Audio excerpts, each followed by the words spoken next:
Ignacio, nice job yesterday. The new scale that we're working on is the 2-octave C scale that starts at the 3rd fret. It's the first scale in the Segovia book. And you play. Start with that 1 octave. Always, always, if you have multiple notes, keep the fingers down. And you'll notice that in my right hand I'm alternating I and M.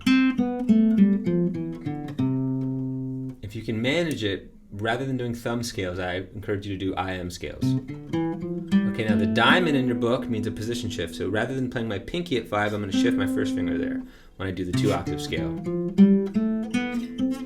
Excuse me. And this is the octave you already know really well from your other big pattern. So you can practice that way, and then you can do what Segovia wants you to do, which is he wants you to shift to your pinky so you can keep it going.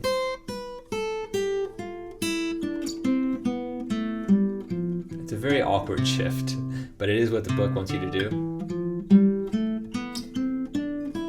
So the shifts are all about when you want to play the scale continuously.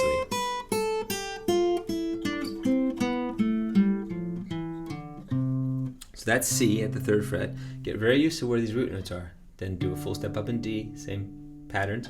Full step up in E, so you have a run that goes C, D, E. Whereas your other pattern, I changed one little thing about that, but don't worry about it.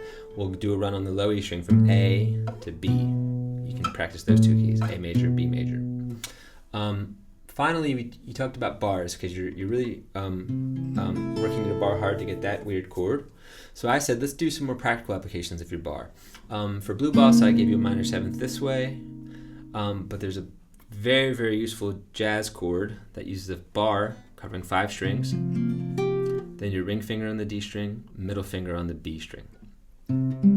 This chord is called a minor 7th. So you want to try to master this and then just move it up. C, D minor 7, E minor 7. As opposed to the other chord, which is gorgeous but very seldom used, this is used all the time.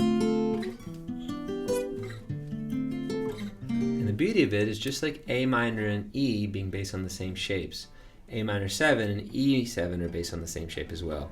So we're going to take that to our advantage, and if you take it here at C minor 7, shift everything up. So now you have the 6th string, the 5th, the 4th, and your middle finger's on the 3rd. Now you have a G7, which complements it beautifully.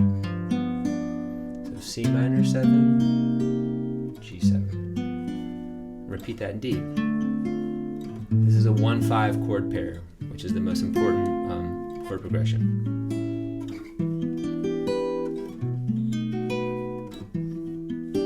Make a little run of them.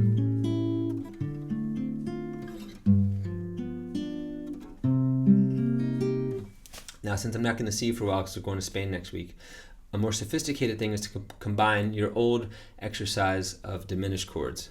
So you used to have a run that went like this. You start with your 6-9 on C, and then you did C sharp diminish.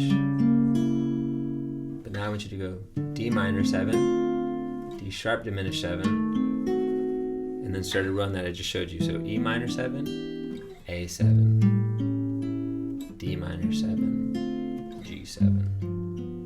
Now you're back to the beginning. This really will practice your bars. And it's also very harmonically satisfying.